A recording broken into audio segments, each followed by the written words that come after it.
My name is Joe. 20 years ago, my wife and I moved to Lake County with our 4 young children and settled down. In that time, we've worked, worshiped, played, and raised our family. Today, I've met the people and discovered the businesses and organizations that make up a vibrant, dynamic community. Join us as we share with you what makes South Lake great. I'm Joe, and Joe knows South Lake. Welcome, welcome, welcome, and I'm glad that you are with us this morning. Happy Thursday. This is a happy South Lake morning. I am so glad to be here.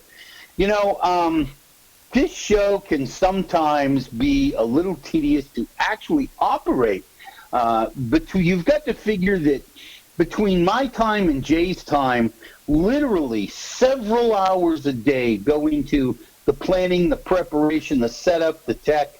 I actually have to start setting. I'm going from home, and I have to start setting up as early as 9 o'clock.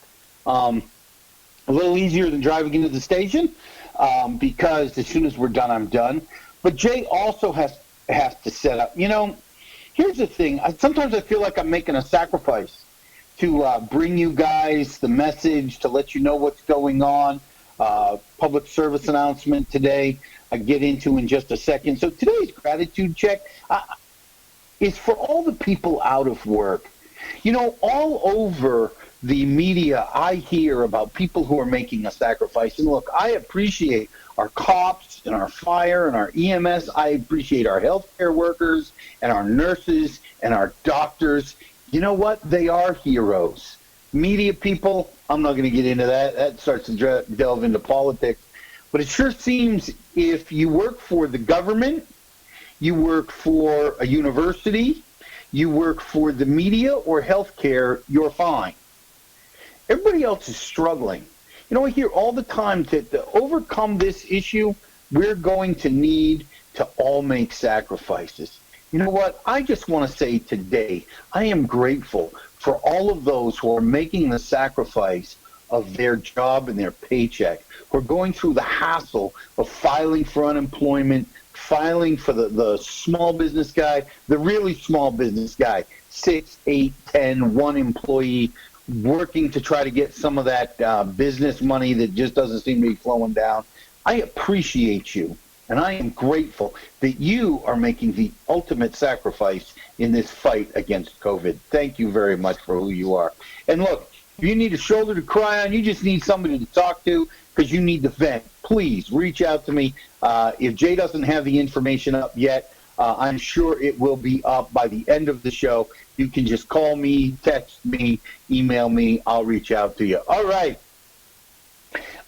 Public service announcement, testing here in South Lake County at the Cooper Memorial Library, Tuesdays and Thursdays, opened up today at 8 a.m. At 7:30, there were already 50 cars in line. I don't know if the wait is going to be any worse today as it is next week, but I just want to encourage you that this testing is, if you're a resident of Lake County, the testing is $20 per test. They are testing both for the coronavirus, COVID-19, and for the antibodies. 2 separate tests. You'll have to pay for 2 separate tests. However, you can get the test. So that's public service announcement. All right. Deal of the day, the original Goombas. They are doing a dinner for 4 family pack. They have all sorts of Italian foods. You know, I'm having a hard time seeing those prices, but that still doesn't help. Yeah. All right, well, there are some limits to my technology, or at least my ability. So I want to encourage you. When I saw this the other day, I know the prices were reasonable. I can't quote them specifically right now because I can't quite see that far. I guess I should have put it in my notes. Go enjoy our local businessman. Restaurants need your help. You know somebody who owns a restaurant, utilize their services. If you know somebody who has a restaurant, you don't know they're doing curbside, pick up the phone. Give them a call. Those guys need your support, and you can be a hero. You can make the sacrifice by getting your dinner from there instead of a corporation. All right.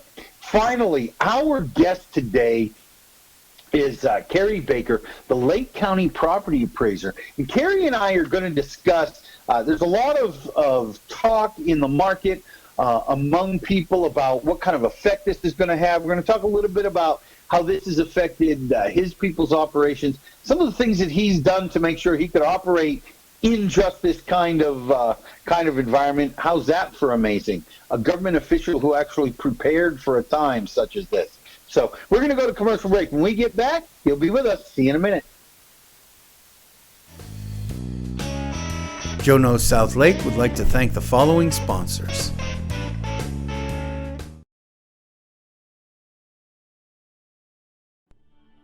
"50 West" now pre-leasing 28,900 square feet of commercial, professional office space in Claremont. Conveniently located on Highway 50, less than 2 miles from the Turnpike. A first of its kind in the Southeast, this pristine building creates the perfect blend of nature and modern design. If you seek a high-level image that matches your business, reserve your space today. 50 West, unique, quality, Class A. For more information on leasing, contact Ashley Pun at 407-403-4165, Karen Arlano at 407-948-0767, or visit lease@50west.com. Burgerum, located in the Epic Theater Shopping Plaza on Highway 27, is the premier destination for gourmet burgers. Using only the freshest ingredients, Burgerum offers a variety of burgers, salads, wings, and a whole lot more. Beef, chicken, lamb, fish, and even veggie.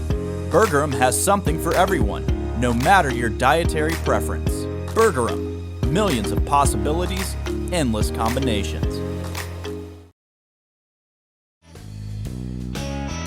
Joe Knows South Lake would like to thank the following sponsors. Welcome back. And I am joined by my friend Carey Baker, Lake County property appraiser. Carey, welcome to the show, man. Thank you for coming on. Yeah, Joe, thanks for having me. This should be great. I think we're going to have a good time. Look, I really want to say credit where credit is due. We weren't sure if we were going to cover the opening of the testing center live. Carey was very open to it. I called him up last night and I said, look, if I'm covering this live, I may have to reschedule. He was such a sweetheart. I also had to confess that we had this extensive, 2-hour pre-interview 10 days ago, and in my mad rush to clean up the mess that I call a desk, I think the notes got thrown out, so he was able to do a second pre-interview with me last night. I really, really appreciate it. His understanding that things happen sometimes that, maybe we should have anticipated. So thank you, man. I really, really appreciate you. You're welcome. It'll all be good. I want to start off with, obviously, the elephant in the room. How is COVID-19 affecting your people and their ability to work? Well, we've been lucky for a couple reasons. One was the timing of this. We had finished most of our field work prior to this hitting. So my folks were mostly back in the office, and so we've been here every day, doing our job every day. We've had one individual whose wife just recently became ill, so we sent him home. We don't know if she has the coronavirus or not, but we've been lucky. So that's just one out of the 41 of us here at the office that we've lost. So we're full steam ahead. We're right on schedule. We'll have all our work done when it needs to be done. Yeah, taking no chances. I love that. Here's the thing that I don't think people really realize when they utilize the services of the property appraiser, that what you guys do is a year-round job. Is that you get finished with those trim notices and finally get everything settled down, that the next year starts. I know that you guys are getting ready to release the best estimate come June 1st. You and I talked last night about some of that process. Could you go over that real quick for us? Sure. So June 1 is when we sort of release the first numbers. But to get to that, we've had to do a lot of work. And that includes all the new construction. We had to go and measure and appraise all the new construction. And then in-house, what we do is we start to study all the sales data. And that's commercial data, residential, that is land sales. You know, we just don't look at a magic, take a magic wand and determine values. It's all sales based. And so right now we are going neighborhood by neighborhood, looking at home sales mostly, and determining what is the typical square footage value in certain neighborhoods, comparing like homes to like homes. And it's a lengthy process. We're also administering all the exemptions. So we're adding value with the new construction. We're picking up value as prices have gone up. And then on the other side, we're taking value off as people apply and receive exemptions. And so the gross value, the final value is what we report, sort of final value on June 1. It's called our best estimate, as you called it, and that's correct. And then we have another month to sort of finalize that. And really that will be the numbers, that taxable value. That number is what we give to the county and we give to the cities, and they use that to determine their millage rate, their tax rate that they're going to apply to that value to come up with the dollars that they need to run their city or the county. And the whole process is somewhat fascinating, not only from my standpoint as a realtor, but standpoint as a homeowner. And I don't think a lot of people really understand that those things grossly influence. Even if you're a renter, you should pay attention to things like this, because those values influence rents up or down, almost never down, but up, and when a landlord is going to pay more in expenses, chances are when you renew your lease, he wants to make up for that somehow. So, part of the reason you can do this so well is when you took over several years ago, your technology was quite antiquated. It was, you were grateful for it. Your people were using it to the best of their ability, but you have implemented some systems and some technology that has allowed that field work to take less time, and that has allowed you to work more efficiently, not just for your work, but to let us have information. Can you talk about that a little bit? Sure. My office is very technology driven. When you have to appraise 182,000 parcels every year, well, that is a very time-consuming process, and so you have to have assistance using technology, computer programming, and so here's a couple examples. I bought our field appraiser iPads. So instead of coming into the office and printing out reams of property record cards, printing out maps, printing out all this data before they head out into the field, now they can just grab their iPad and off they go. And everything they need is with them. And many times before, they would do all that initial prep in the morning and still forget something, or maybe see a piece of property they'd like to inspect, but they just hadn't planned on it, so they didn't have the information. So iPads have made it much more tremendously efficient. And then a couple neat things we've done is that we have purchased better quality photography. And so what that allows us to do under state law, if we have a great look at a piece of property that's unimpeded by trees or other foliage, if we have a good visual look at that, we can count that as a physical inspection. So for instance, before it would take 2 field appraisers 1 week to inspect about 250 homes. Well, now 2 field appraisers on the computer using this high definition photography, instead of 250, they can do 2,500 a week. So you can see the efficiencies there. And then just recently, as you know, we get all the deeds. So every real estate transaction, we get a copy of that here in this office. and we have data entry folks, and they're fast. I mean, they're real fast. But we bought a computer program that literally can scan the deed and automatically feed it into our system at probably 10 times the rate of a human data entry person. And then on the exemption side of things, we, for the first time, allowed homestead exemptions to be filed online, and that has been phenomenal. Last month, 85% of all homestead exemptions came online. That's faster, easier, quicker for the homeowner, and it's the same for my office. So these are the things we've tried to do to be more efficient.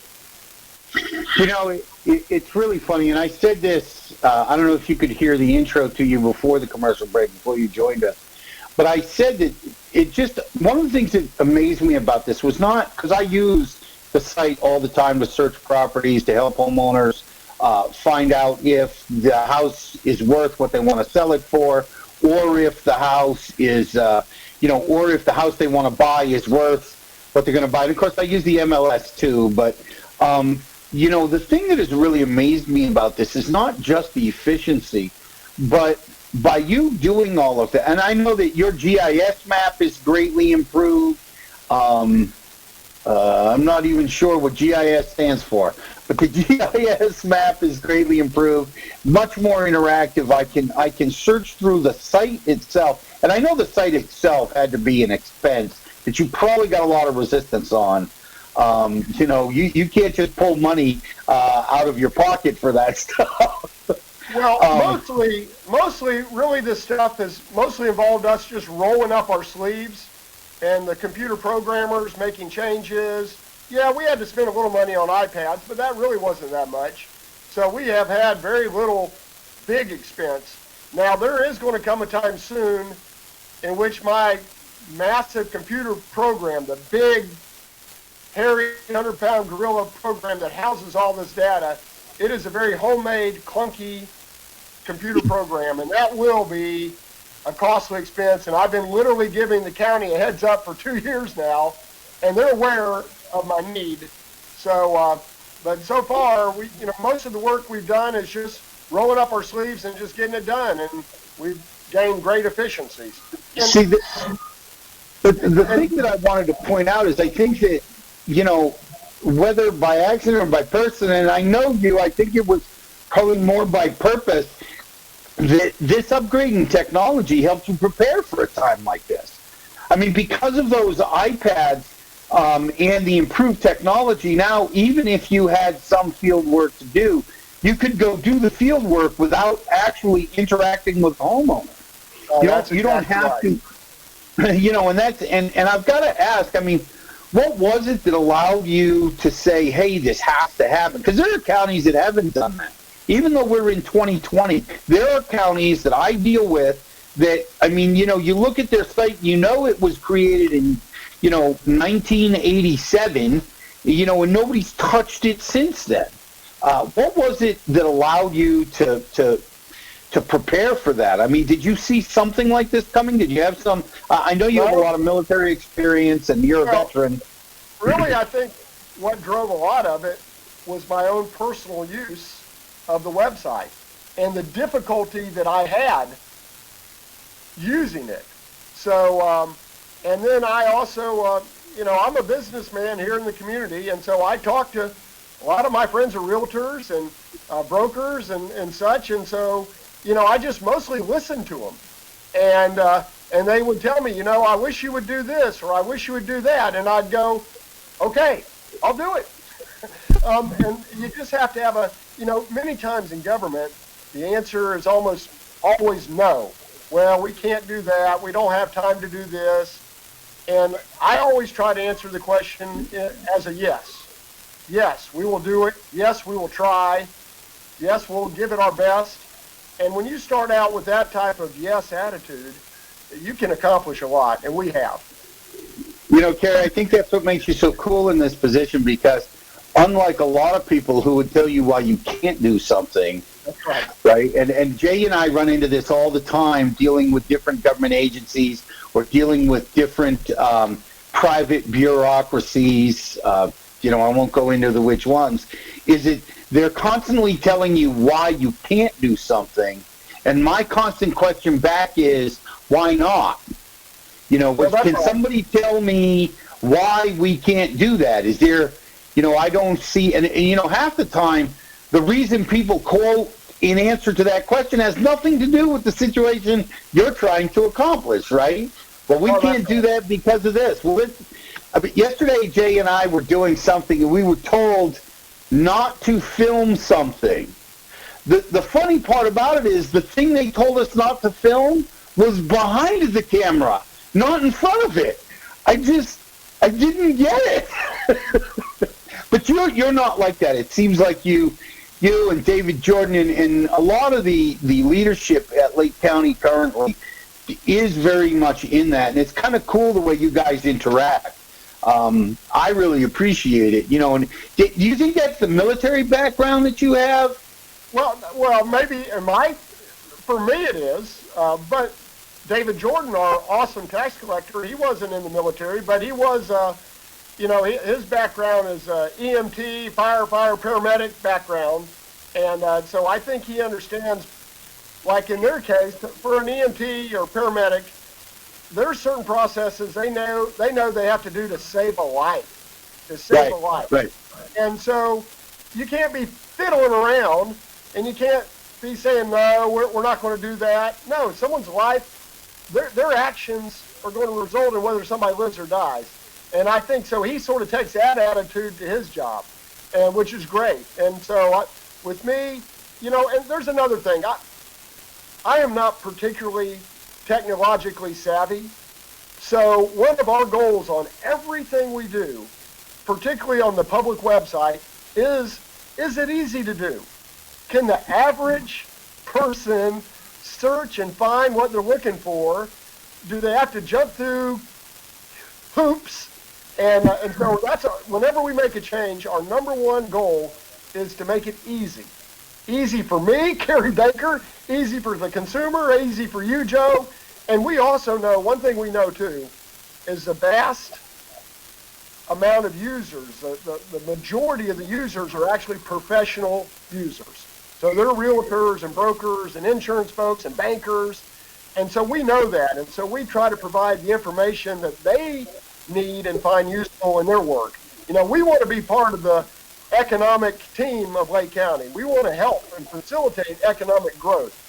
And so wherever I can provide information that helps the business community, we do our absolutely best to make sure we can share that.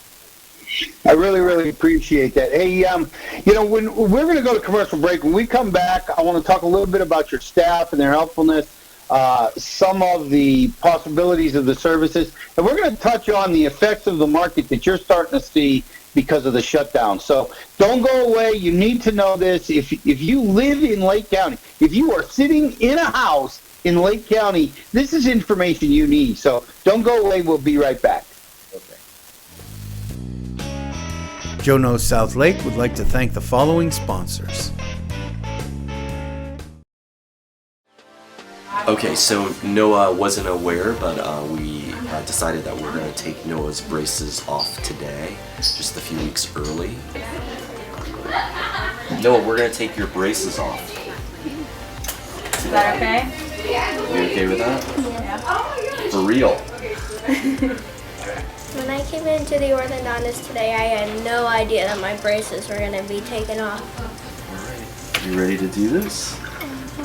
Okay, a little bit tight. I'm going to push on this tooth here, okay? Great job. He was in treatment for about a year just to fix some of the alignment of his upper and lower teeth.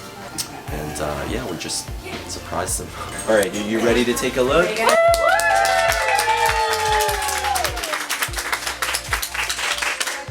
They look really, really good.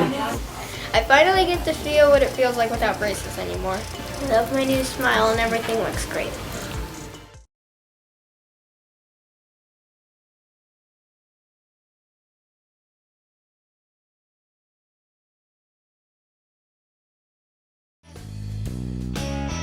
Joe Knows South Lake would like to thank the following sponsors. And welcome back. We are joined by Carey Baker still. Lake County property appraiser.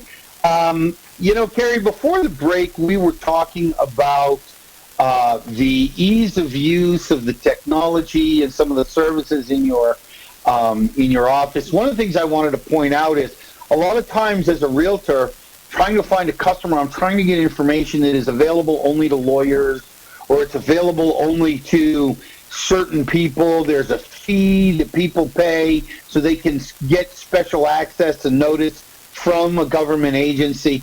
I wanted to point out that, we've talked about professionals, but any business person, any citizen can go on your site and figure out what's going on and investigate not only their own home, but their neighborhood. The question I wanted to ask, because I know you have an amazing staff, but sometimes those of us that aren't technically savvy get confused easily. Can we just call for help, or, how does that work? Sure. First place, anyone that you call here in my office will do their best to help you.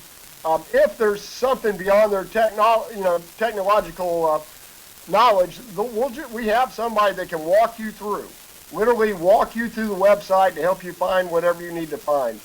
Part of my goal is when I got here, we used to provide sort of what you mentioned. We used to provide information to private entities, and they would pay us a little bit, but it was, quite frankly, a pain in the rear end for everybody involved. So we're just trying to push that information out on the website so they don't need to call, they don't need to pay. There it is. Look it up. For instance, I think I have every sales transaction, the record of every sales transaction going back now 5 years on the website. And you can pick up every real estate deal that's occurred so far this year, and it'll have 80 points of data, 80 different points of information that might be valuable to a whole host of businesses. And so before you would have to request that. Well, now I just push it out on the website, and you don't have to pay anybody. There it is. You can use it. And we try to do that a lot. But it was a leading question, because I know anytime I've called your office, people are more than just helpful. They're pleasant. They're really vested in. I've never felt when I've called your office that I was bothering anybody, that they were in a hurry to get what I need so they could get on to something else. Just very helpful and pleasant and a joy to be with, but also teaching me how I don't need them the next time. That usually if they're not just helping me, but they're guiding me and educating me, and I really, really appreciated that. I also want to encourage, you said that thing about sales information and being data-driven, right? The points of information. Yes. So often I talk to somebody, whether it's somebody who's doing a for sale by owner or somebody who's I'm in there for a listing appointment, and they say to me, well, I want to get X for my house because the house down the street got X, and my house is better than that. And my question is always, well, how do you know that's what they got? Well, I saw them at Publix. Yeah, okay. Well, I can tell you zippity-doo-dah, because right here on the property appraiser website, it says they didn't get that.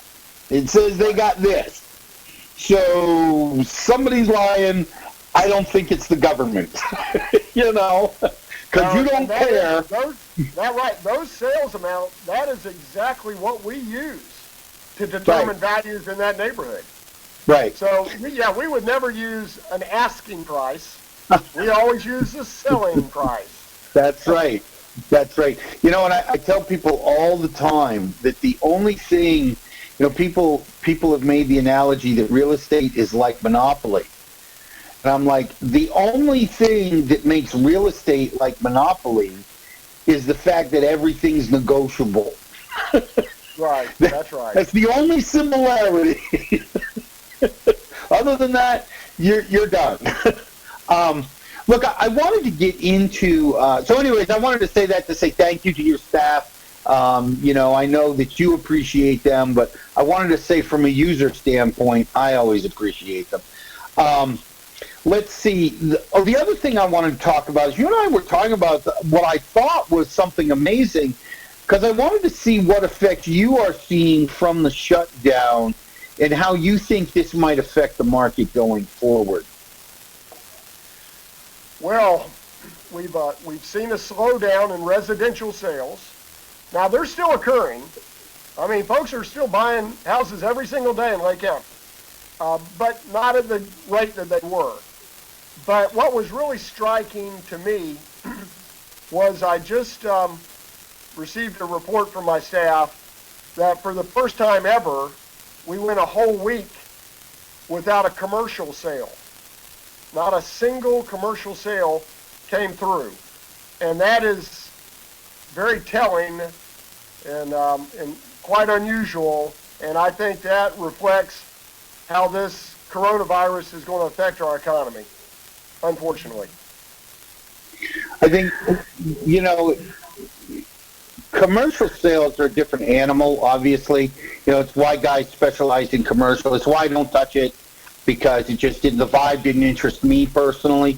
And that waiting period, I'm not a patient guy. It's bad enough I got to wait, 60 to 90 days for a residential house to close. I'm always trying to push it as quickly as possible. Grateful when I find a cash buyer who wants to close in 3 weeks. That's a realtor's dream. Sure, that guy should be praying for you every day if you're that buyer. But I think that this is also amazing is that people aren't sure if businesses are going to be viable for a short period of time. Do you think this will correct itself quickly? Well, I guess how do you define quickly? Maybe. Well, once we open I think back it'll be up. months. I think it would be it'll take months. Germany just opened up their retail stores, and the report is that just because the stores are open, people are not flocking to them. Because, naturally, they're still apprehensive. So I think this will take quite a few months to sort itself out. But there will be, for some small businesses, this is a permanent change. I already know 3 that will not reopen. So there is no recovery there. They're done. So I still see this taking maybe 6 months or more for us to recover. I think that and while that sucks, I mean, let's be honest. That the fact that it's going to take 6 months or more to recover is not pleasant, especially if you're one of the people being affected by that. I mean, I know guys that are several people that they've been asking me for referrals to bankruptcy attorneys. Business people who may have just gotten started in the last year to 18 months. They don't yet have the backup to weather this kind of a storm. Right. And I got to tell you, in my opinion, in all honesty, I'm having a harder time having sympathy for the guy that's been in business for 25 years and managed to survive through the last downturn, but hasn't put any money aside in the last 10. It's the story of I'll use Harvard as an example because it's in the news. Apparently, they have $40 billion in savings in the bank, but they're taking money out of the PPP plan, out of the CARES Act. And it just seems to me that, that those people I'm not really feeling bad for, right? No. I'm feeling bad for the people that put everything on the line because the economy looks so great, and they haven't been at it long enough to really build up a bankroll. I think, though, it's cool, your perspective, 6 months, 10 months, while that's a long time, it's going to hurt. It's not the 7 years it took the last time, because there's not really anything endemically wrong with our economy, right? Right. No, yeah. I see this completely different. Completely different. And I hope I'm right. But now, of course, just to talk about small businesses, even those that have been in business a long time, they have their ups and their downs. And the folks that, even if they've been in business a long time, if for whatever reason they happen to be in a little down cycle, or they just happen to have to borrow some money, or just something unusual, this could be devastating even for those folks that have been around a long time, depending on where they happen to be in their business cycle. So there's a lot of unknowns, and we'll find out. You know, when this is over, we're going to see who opens their doors and who doesn't. And you know, the sad part is, I think that, you know, I mean, they say that fire purifies gold, right? All of the defects and flaws and things that are not gold come to the top, and they skim that off. And you know, I've heard preachers talk about that for years, but there is a life and business lesson in it. I think one of the effects of this is going to be we come out of it leaner and meaner. You know, that the businesses that manage to survive and stay strong will be good businesses. You know, it's going to be very hard to survive this downturn, this recovery, if you are not customer focused, if you are not, I mean, even government entities like your office, you're so customer focused. I can't see you not getting people using your services, right? I mean, you're not the kind of place people are going to avoid because they're not getting good customer service. And I think private small businesses are going to see some of that it's the businesses that give the best service that the customers are going to go back to with their limited dollars. You said that thing about Germany. I think that's really driven by, yeah, you're right. Just because you open the doors, people got to have a paycheck before they come. And nobody's going to buy that $400 leather bag, you know, if they haven't had a paycheck for 3 months. But, you know, when you look at the businesses that were required to close versus the ones that were allowed to stay open, you will see that it skews towards the big box stores, the big corporate guys, the national guys. Oh, yeah. Most of them could stay open. Who were the vast majority of businesses that were forced to close? Yeah, so, the small guy, yeah. 10 employees or less, actually. In a sense, it's unfairly or disproportionately affecting the small business more than the big guys, who also will have better access to government bailouts, better access to financial support, none of which is the fault of the small guy. So we just know, if we want to remain a country in which small businesses are important, in which entrepreneurship is important, we need to make sure that our policies are focused on protecting those as much as possible. Well, and I completely agree with that. You know, culturally, you know, this shutdown, I found it amazing that, you know, we're hearing a lot of stories about people being COVID shamed for opening, right? That businesses, a lot of businesses are shuttered their doors, locked their doors. They may have been allowed to stay open, but they closed their doors because of the impression in the area that they weren't for. But nobody's doing that to Walmart. You know, nobody's sitting up at Costco with a sign saying "Shame on you," right? They're leaving that alone because they want to go to that place. I think banks have done some of that too. It hasn't been particularly obvious, but you know, we ran out of this money, and it seems like everybody I know that has a business, of course, most of the business people I know are 50 employees or less. You know, those guys are having a hard time getting the money.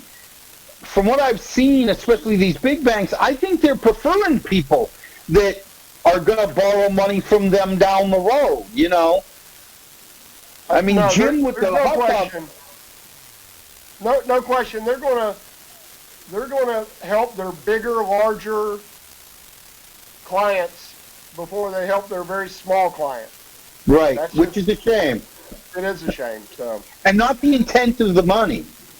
You know, the intent of the money was not to help Harvard with $40 billion in the bank. Right. The intent was to help Jim with the hot dog stand on the corner. Right. You know? And unfortunately, Jim with the hot dog stand on the corner, his wife, who's a nurse, is his accountant at night when she gets home. So they don't necessarily have the time to wade through all of this. You know, this relates to you in that, you know, it will affect the housing market, I think. Have you seen a slowdown in residential deeds at all? Yes. Do you get the feeling that that's just temporary, people trying to wait it out, or that that's a bigger trend that we're going to see for 6 months to a year? Or do you not have enough data yet to determine that? Well, I don't have enough data to determine when it might end. But for instance, everyone that's now unemployed, they are now taken out of the house buying market, right? True. Yep, I'm seeing that. So if you have significant unemployment, that directly correlates to less houses being sold. So it's got to have an effect. So once we restore our employment pre-coronavirus employment levels, I think that will be a big indicator of when the housing will rebound. I think that what we should look for in this area is looking for Orlando tourism to rebound, and I'm speaking specifically South Lake County. You know, so many of our people work in the parks, work in services that support the parks. I mean, you know, if you take a drive down I-Drive today on a Friday night, it's like a ghost town. You know, I don't think I used to drive Uber, and I've never seen it that slow. You know, but dozens of businesses shuttered, and I'm not talking little mom and pop shops. I mean, everybody's doors are closed. And so I think that when we see the recovery of the tourist market, because like you said, just because Disney reopens doesn't mean everybody's going to start dropping $10,000, you know, to come to Disney for a vacation. No, that's right. Matter of fact, you know, Disney increasingly has catered to sort of the wealthy tourists. The folks that bring their whole family down, stay for a week on site in their hotels, buy every meal. I mean, that's a big dollar investment, and that's what Disney has tailored their business model towards. And so I think that will be a difficult recovery, I think. And I think the shame of it is not Disney, you know, because, I mean, Disney has so much. Their fingers are in so many pies. They're not afraid to let go of half their staff. I think the real shame is those businesses that have built up and done well around being that step down. You know, you could stay off property for quite a bit less, do your meals, you know, Airbnb. I'm very interested how this is going to influence the Airbnb market in our local area, because a lot of what we do, and the snowbirds in the villages, you know, people may not come down this year. You know, I know that through the summer, I'm very curious to see how in the Davenport, South Claremont, you know, even in areas like Eastern Claremont, how those Airbnbs are going to be affected, because there's no Disney, there's no Universal, there's no SeaWorld. You know, so who's going to come? Why come? They come to do that, and then they do other things. And all this economic activity is very trackable. So, like for instance, Monday was the last day of sales revenue that was due for March. Sales tax revenue, I should say. So the state will actually be able to know how much sales tax revenue was lost in March, and they can parse it out and tell by what industry the greatest losses occurred. So I think in the next 2 months, we'll sort of know statistically who has been hit the hardest. Right. The recovery part will be harder to predict, I imagine. Yeah, well, and again, indicators that create, it's going to be consumer confidence. You know, we're going to have to see consumer confidence go back up. Hopefully, the powers that be, our government, can stop arguing politically and put the needs of the nation first. You know, that's always my hope and my prayer. It doesn't often happen, but let's hope that it's gotten bad enough that people can say. I saw a very interesting article that talked about, I think it was a news report, that talked about because of this shutdown, we are quickly getting to the place where there are two camps. The people that are employed telling people who are unemployed to have a little faith. Well, it's very easy as you sit in your, I don't want to bring up names, but, and I've seen this on a smaller local level. People who are sitting in their home, who can work from home, who still have a paycheck, and their mortgage is still paid, judging people who are like, I'll take the risk on getting a disease. I'm young, I'm healthy, I'll take the risk. Let me go back to work, Well, you don't want to go. You don't want to take the risk. Stay in your home and work from home. Maybe you should let some other people pony up. So, anyways, man, it's been great having you on. I really appreciate your insight on everything, not just this, but the economy in general. Very, very smart guy, folks. You need to pay attention to him. Carey, I understand. Are you running for office this year, right? I am. Luckily, no one is running against me, so hopefully it'll stay that way. Good. Well, if nobody runs against you, then you should win. Well, I'll say the odds are in my favor, yes. Now, look, I know Carey enough to know that as a constituent and as a voter, he's very open. Give his office a call. Give him a call. How do people reach you, Carey, if they want to talk to you about something? They have questions. Yeah, just call the office, 352-253-2150. We're here every day, ready to help you, for sure. And if you go to Lake County Property Appraiser's office, they have a contact us website, all sorts of information. So I know he's very open. He's very concerned about the thoughts and the impressions of the constituents. So please, please, please reach out to him. We're going to go to commercial break. When we get back, final thoughts from Joe and the Cup of Joe for today. So we'll see you in a minute. Joe Knows South Lake would like to thank the following sponsors. Life is better when you're smiling. At Modern Orthodontics, Dr. Alan Wong has changed thousands of lives, helping patients achieve the modern smile with braces and clear aligners. Utilizing digital scanning technology, Modern Orthodontics creates in-office 3D models for clearly modern aligners. Modern Orthodontics is conveniently located in Claremont, Apopka, and Bushnell. Call or text us to schedule your free exam and create your modern smile today. Hello, my name is Michael Singh with Singh Insurance and Financial Services. Our goal is to build trust based on a clear understanding of how your insurance policy protects you, your family, and even your business. When was the last time you took a good hard look at your insurance coverage? Would you be open to the possibility of reviewing your policy with me? One review of your policy can save you valuable time and money. Call me today to set up a review of what may be available to you.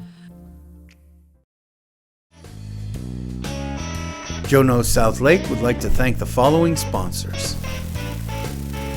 Welcome back. Hey, I want to thank my friend Carey Baker for doing this for me. I am always, in the effort to bring you a good show, to bring you entertainment and information, to put a spotlight on all the things that affect South Lake County. Jay and I reach out to literally dozens and dozens and dozens of people. Whether it's people who own businesses, people who own organizations, people who are government officials, run government departments, and we get a lot of resistance. We get a lot of people that because we're not huge yet, because we're not at this 10 years, a lot of people blow us off.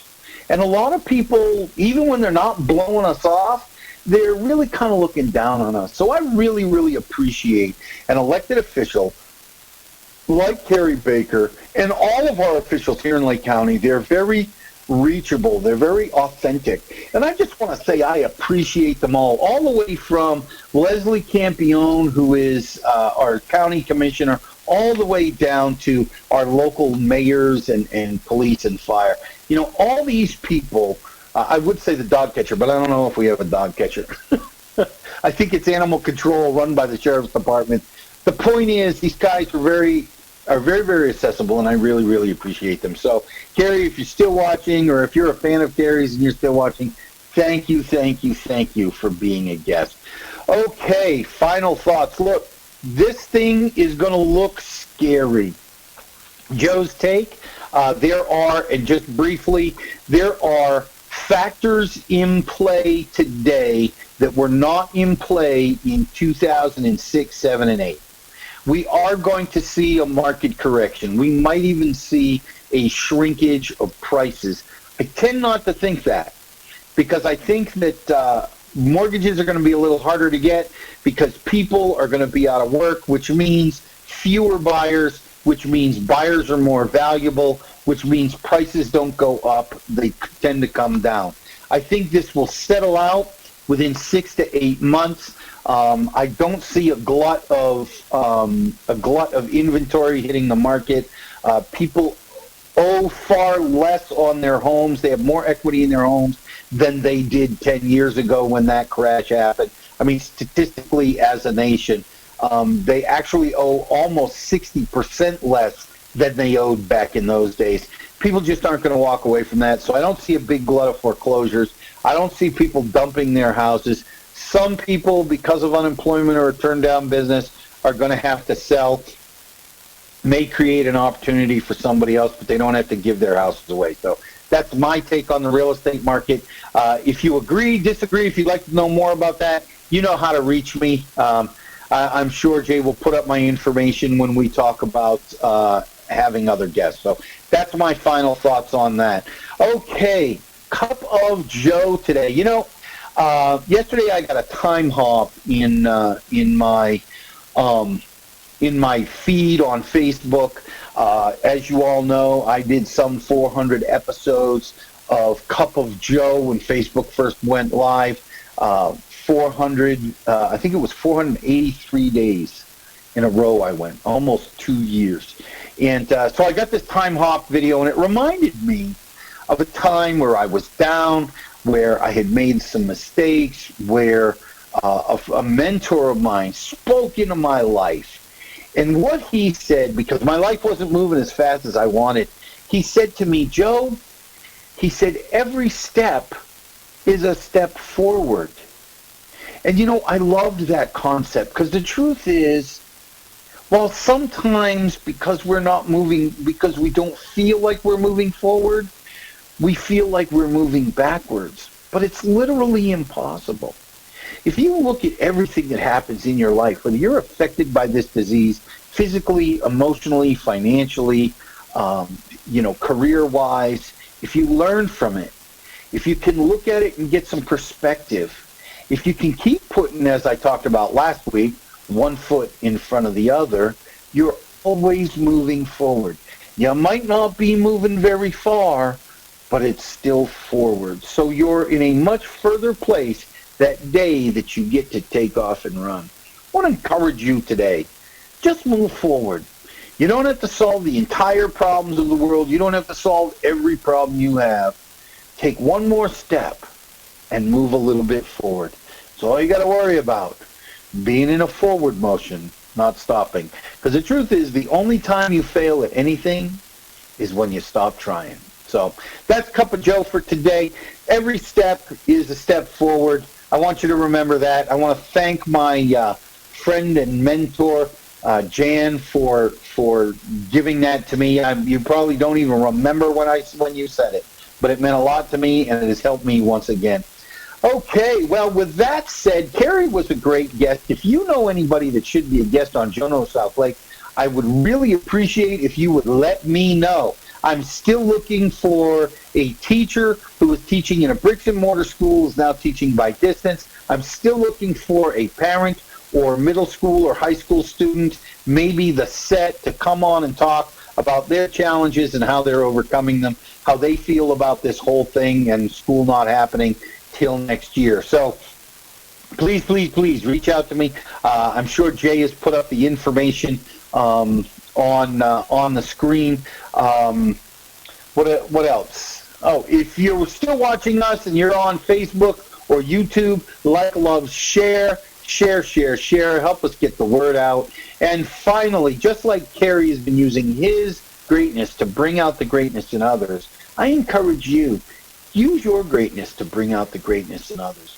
Touch another life. You will change the world. You may never see the change, but it will change nonetheless. This has been Joe Carlisle and Carey Baker on Jono South Lake. I will see you tomorrow from the Faith Neighborhood Center with Trish Cry, and I love you. Bye-bye. My name is Joe. 20 years ago, my wife and I moved to Lake County with our 4 young children and settled down. In that time, we've worked, worshiped, played, and raised our family. Today, I've met the people and discovered the businesses and organizations that make up a vibrant, dynamic community. Join us as we share with you what makes South Lake great. I'm Joe, and Joe knows South Lake.